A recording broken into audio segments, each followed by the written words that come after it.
there's something that I want to say to you. I mean, we have an amazing Democratic ticket. Many people, everybody has dedicated their lives to public service in a different way. To the senator's point, you know, Dick Blumenthal has been a stalwart, a champion for the people of the state in every capacity that he's operated in. Ned Lamont, Susan Bicewicz have done an amazing job standing Connecticut back up, doing the work. And while I respect them all, I learned this job from a different group of people. I learned this job from my students, from my husband, from the other police officers who we share a table with, from the parents and the families, from the people at Southbury Training School, where I worked for 12 years, and their families.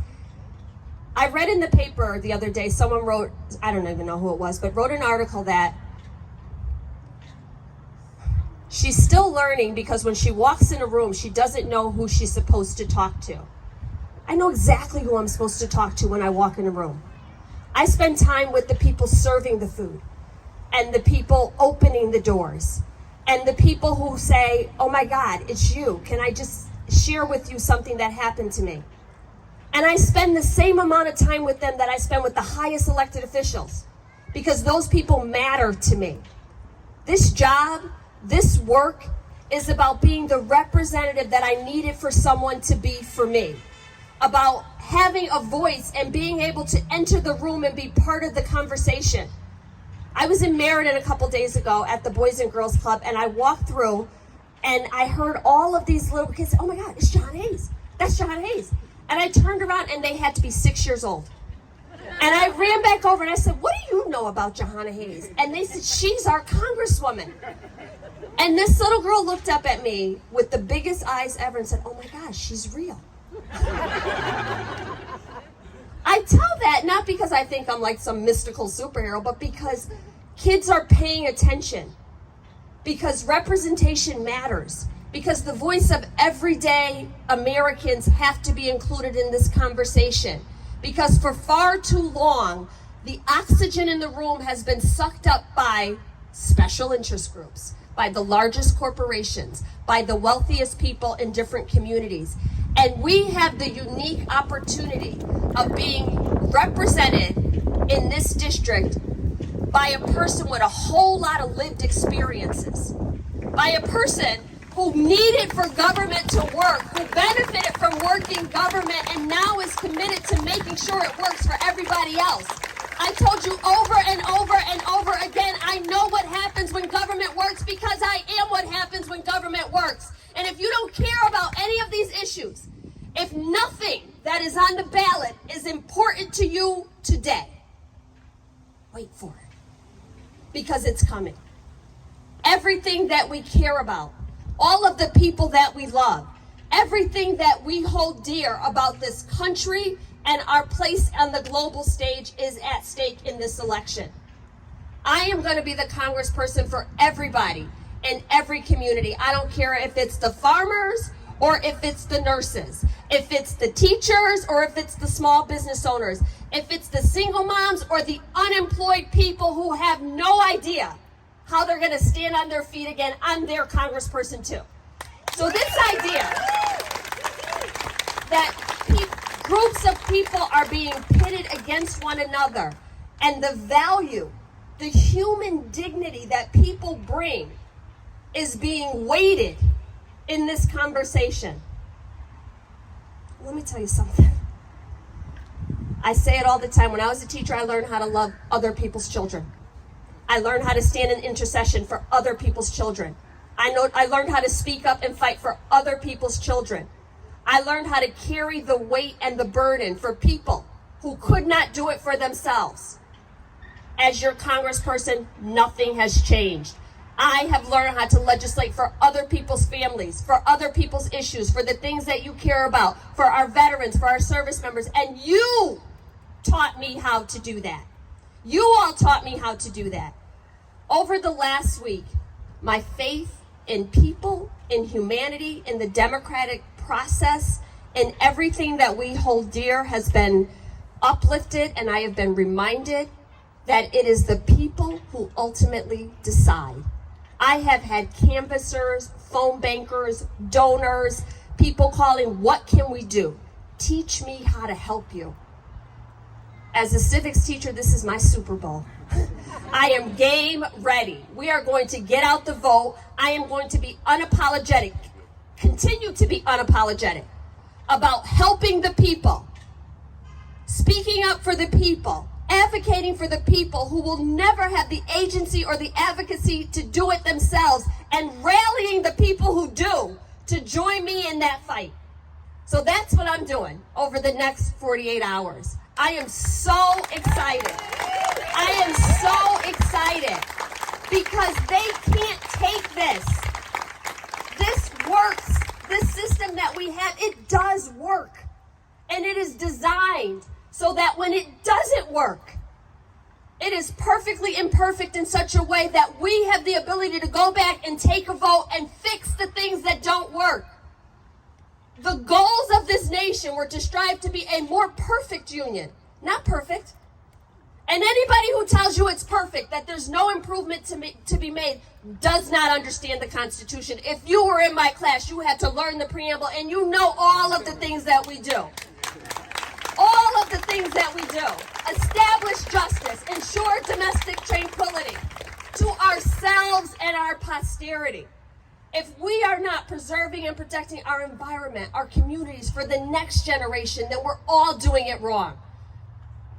I thought that teaching would be the only job that I ever loved that loved me back.